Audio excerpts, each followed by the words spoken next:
ప్రభు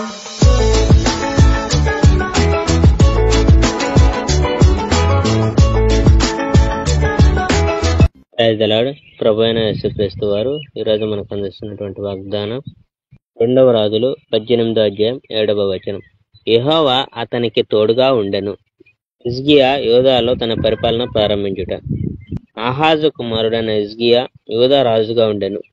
ఏలా కుమారుడైన యెషయా ఇశ్రాయేలు రాజుగా ఉన్న 3వ సంవత్సరమున హిజ్కియా తన పరిపాలన ప్రారంభించాడు. పరిపాలన ప్రారంభించిన నాటికి అతడు 25 ఏండ్లవాడు. యెరూషలేములో హిజ్కియా 29 ఏండ్లు పరిపాలించాడు. అతని తల్లి పేరు అబి, ఆమె జకర్యా కుమార్తె. హిజ్కియా తన పూర్వీకుడైన దావీదు వలె యెహోవా దృష్టికి మంచి పనులు చేశాను. హిజ్కియా ఉన్నత స్థలాలను ధ్వంసం చేశాడు. అతడు స్మారక శిలలను బద్దలు చేశాడు. అషేరా స్తంభాలను పడగొట్టాడు. ఆ సమయంలో ఇశ్రాయేలు ప్రజలు మోషే చేసిన ఇత్తడి సర్పానికి ధూపం వెలిగించేవారు. ఈ ఇత్తడి సర్పం నెహుష్టాను అని పిలువబడేది.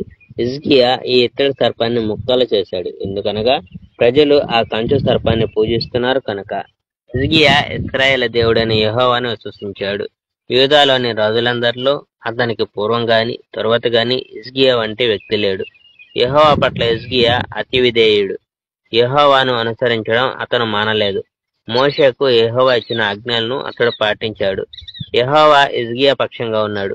అతడు చేసిన ప్రతి విషయంలోనూ హిజ్కియా కృతార్థుడయ్యాడు. హిజ్కియా అష్షూరు రాజు పరిపాలన నుండి తప్పుకున్నాడు. అష్షూరు రాజుని కలవడం హిజ్కియా మానివేశాడు.